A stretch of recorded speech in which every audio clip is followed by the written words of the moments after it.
Sonic's Green Hills Adventure Season 6 Chapter 4 The Loft.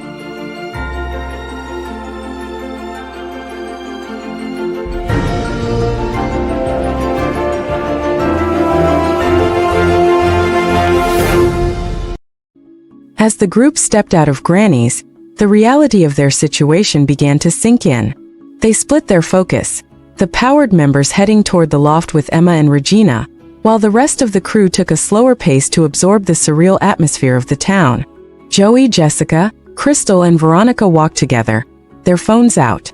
To their surprise, the transition hadn't killed their tech. Check it out, full bars. I've still got 5 gigabytes. I just sent a text to my dad. It says delivered, but who knows where that signal is actually going? I'm looking at the GPS. It just says we're in a named road, Maine, but the map is totally blank around the town borders. It's like the world just stops at the forest line. Veronica was looking at the quaint, antique-looking shops. It's so weird. It's like a perfect 1950s postcard, but everyone's dressed modern. And is it just me?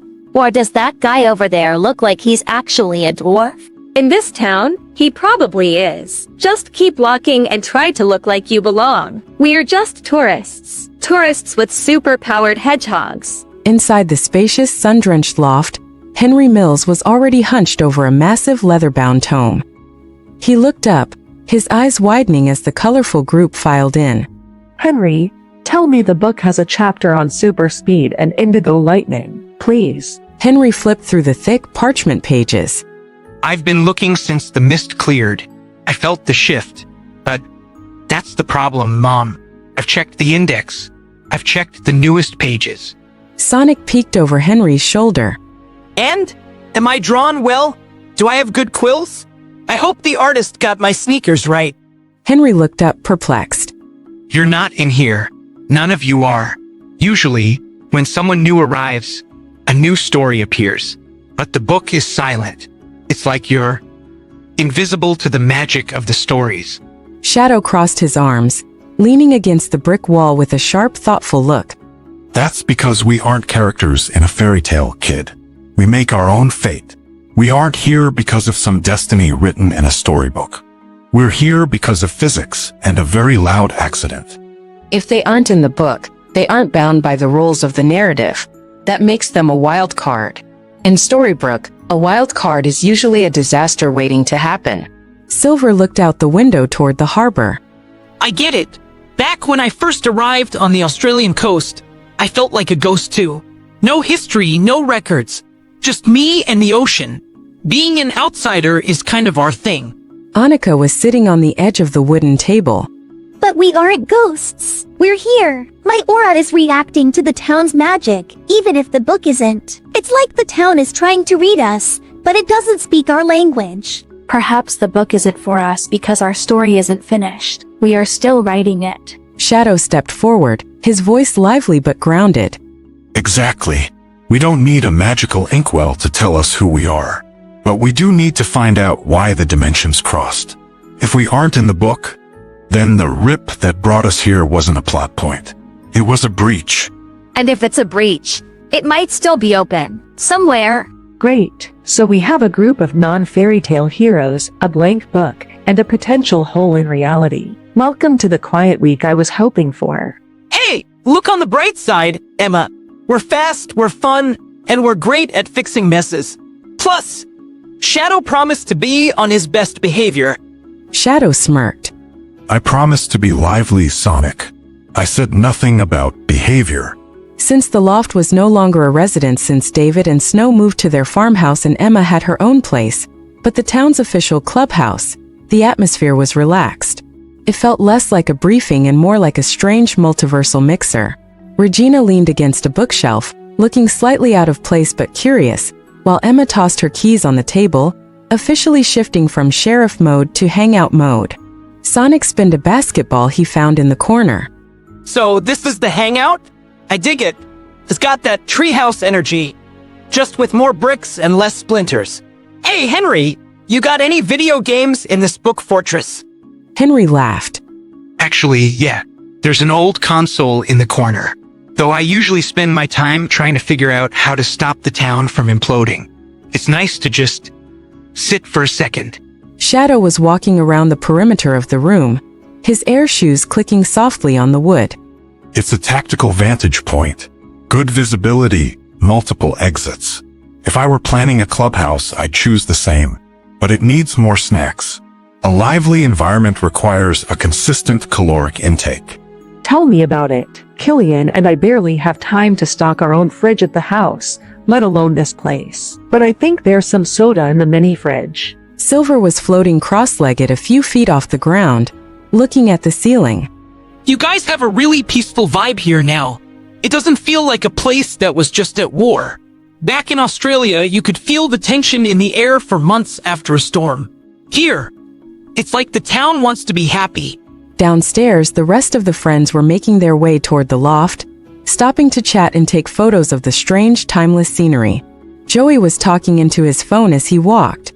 Yeah, Dad, I'm serious.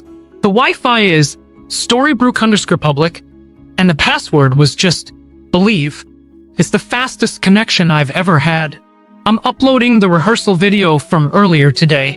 It's already at 90%. Crystal was peering into the window of a dress shop. Check out these outfits, Jessica. It's like Vogue meets the 18100s. Veronica, do you think they'd let us try stuff on, or would we need a magic wand for that? Honestly, I'm more interested in the library. If we aren't in Henry's book, maybe we're in some other records. Plus, I want to see if they have any local gossip magazines. I need to know who the queen bee is here. Marina was walking with her arm hooked through Jojo's.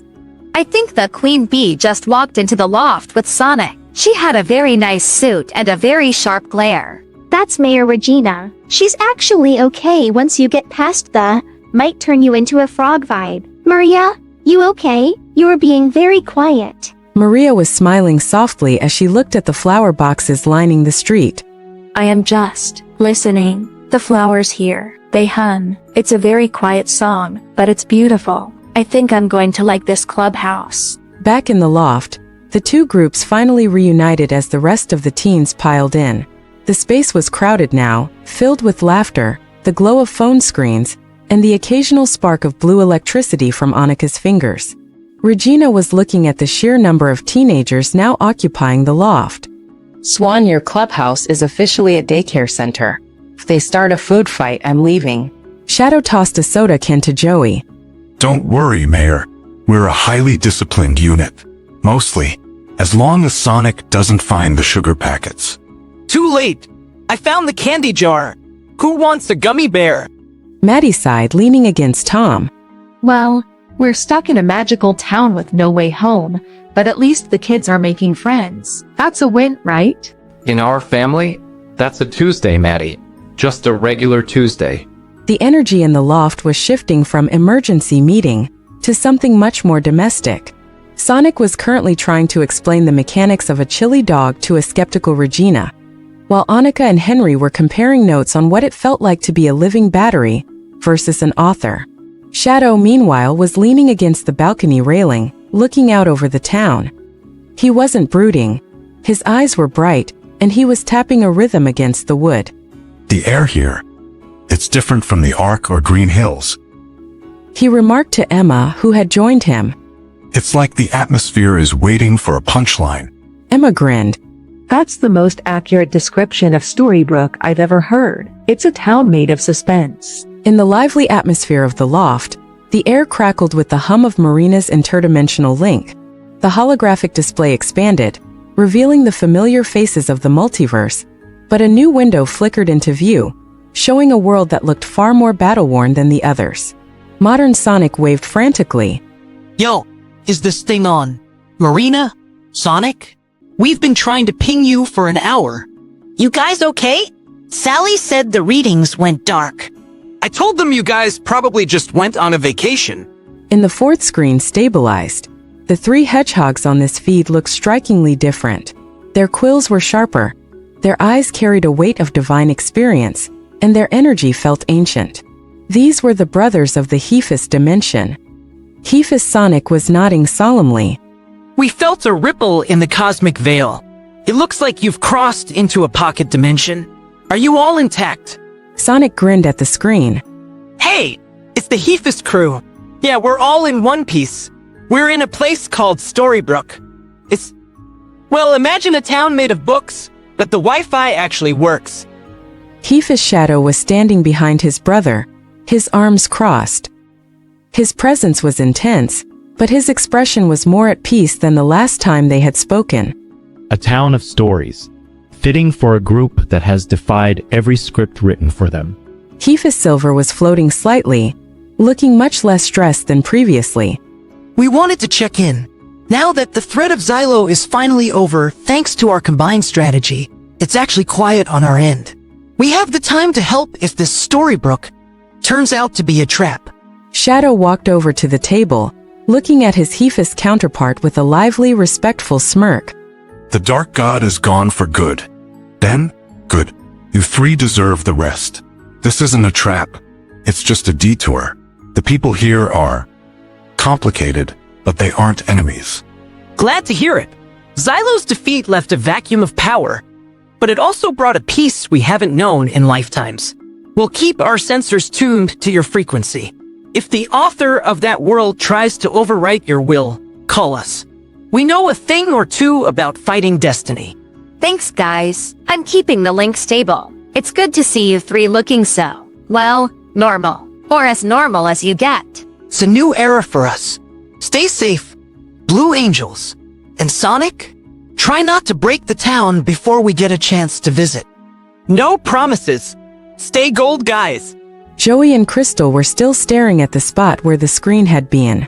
I don't think I'll ever get used to the fact that there's a Sonic who lives in a hammock. I'm more concerned about the one with the scar. That's a bold fashion choice for a speedster. Veronica turned to Emma. So, now that you've seen the extended family, do we still get those burgers you mentioned? Yeah, I think we all need a burger after that. Come on, let's head back down to Granny's. Killian should be finished at the docks by now. I'll text him to meet us there. You guys can meet a real-life pirate. He'll probably have a lot to talk about with you, Shadow. A pirate? Excellent. I've always wanted to know if the hook is actually practical for combat or just for show. Only one way to find out. Last one to the diner pays for the shakes. And with that, the tension of the world hop finally broke. The group filed out of the loft, their laughter echoing down the stairs, as a new adventure in a town of magic began to truly take root.